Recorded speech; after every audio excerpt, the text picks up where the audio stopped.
Are you someone that feels you're not good on camera?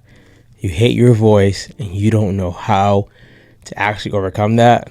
If that's you, if you're saying that, you're doomed. I'm kidding. If you're saying that, I got an answer for you today. Welcome to the Unstuck Podcast. I'm your host, Drew Koss. And as always, I'm going to give you some information, potentially, that can help you get unstuck in this area.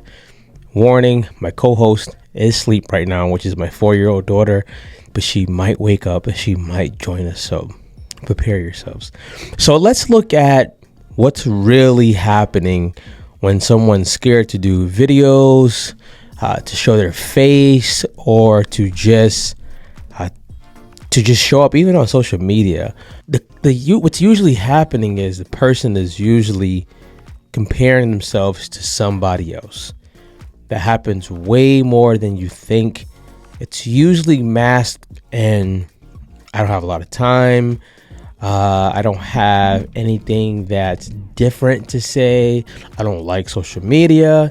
It could be any of those type of things, but it's usually wrapped in comparing where they're at to somebody else. And right now, in the era of content creators and things like that, it can be very scary to feel that you need to go be what a content creator is, when a content creator, if that's their full-time job is based on how they show up on camera. Little different than the typical business owner who has a solution and you just want to make sure you get your message across, your solution across very clearly. Very, very different, not the same ball game. So let's also look at, if a person is comparing themselves, this is what's probably spiking the fear. If I go ahead and post this and someone sees me slur a word, or someone realizes that I don't have a perfect background, I don't have my hair completely done, they're not going to listen to the message. I can tell you from experience and from just real life living, people want the message. People want the message that's going to help them, the information, the content that's going to help them. My friend said to me before, they don't care if you put the information on a napkin if it's something that they really, really need. You can get better as you go, but it's usually comparing yourselves and it's usually fair. So how do we actually get past this? How do we embrace this fear of showing up on video, this fear of putting ourselves out there, the fear of being seen? How do we embrace it?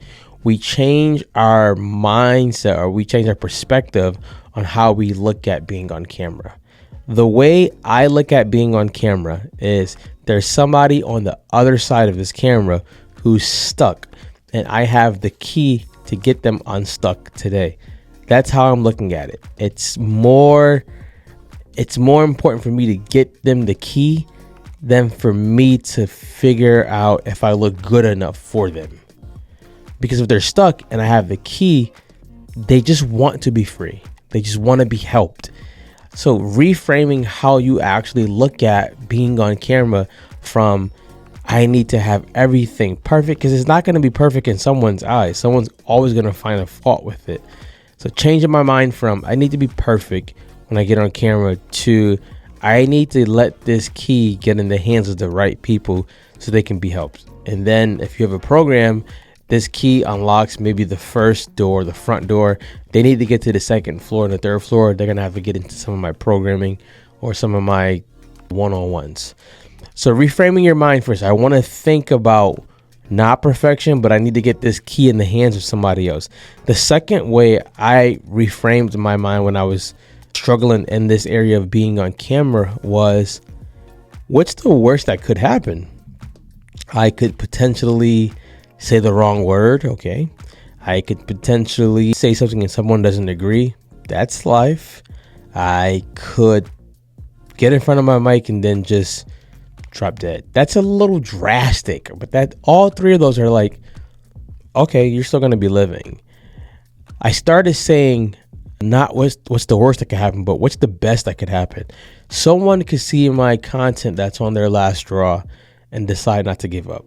Someone can hear my content or see me and feel I'm connecting with them and actually go and launch their business or launch their podcast or get free in their relationship. Something else I would focus on is my content could get in the right hands that could give me leverage to do more and be more. With those things, instead of focusing on negative outcomes, I just said I'm going to focus on all the positive outcomes, because focusing on the negative ones, it's not doing anything for me anyway.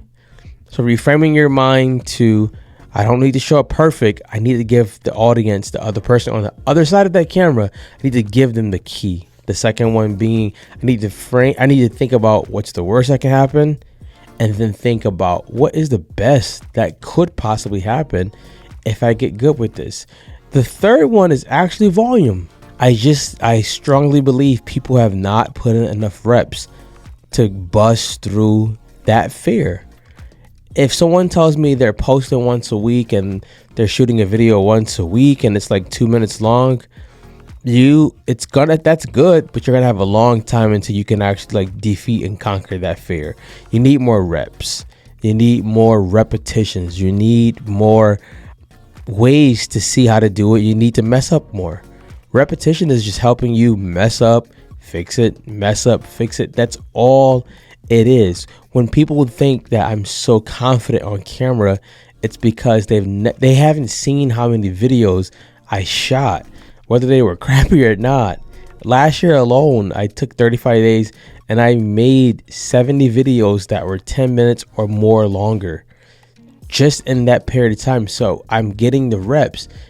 Don't get lost in perfection. Get lost in the progress. Get lost in the things that you can control. Could you shoot more videos if you're nervous? Yes. Do you need to have a perfect setup? No. Do you need to do it for a long time? Volume wise, but it doesn't have to be 10 minutes. It can be 30 seconds every day. A challenge that I ran in, I believe it was like February or January. It was literally a 4-week challenge.